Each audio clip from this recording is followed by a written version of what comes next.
bw'akarande si isezerano, umurage w'ubugwari ntugire igitabo, waba muzima yakamirwa n'amaboko, agatarama mu bandi bagahuza imihigo.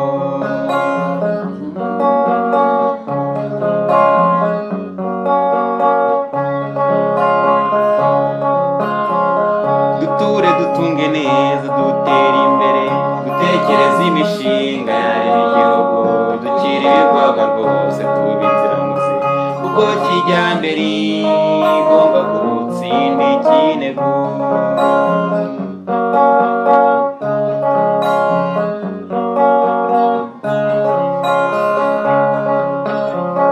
Rimwe umuganura kwira ugatona ibihe, ngo n'ibyabo bya kera niko bahoze, ubukene bw'akarande bukabona ingoyi, nyamara ibyo kijyambere rigamije kubita.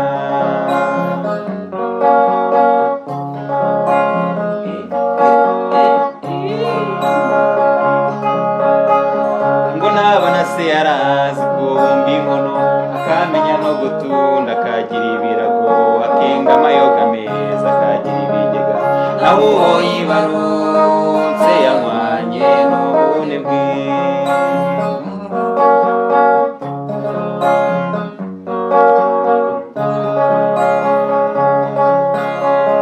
Amahoro ntawe aheza duteza imbere, ubumwe nta mugabo umwe n'imagirirane, izingiro ry'amajyambere nawe, umuzamuko wacu ni mu kwiyambazanya.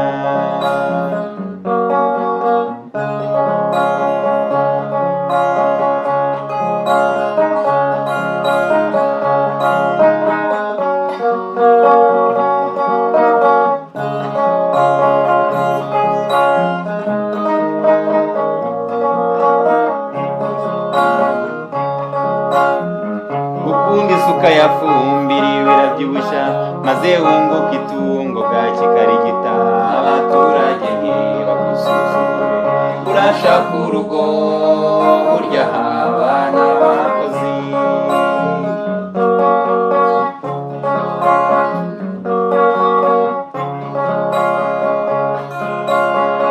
Divayi ya kinyarwanda n'insina ibyibushye, ingandurarugo n'ibyiru y'abashishe, nahimbye ngabukungu nakungu, ibyo twakoze ubwacu ntisinzahera inyuma.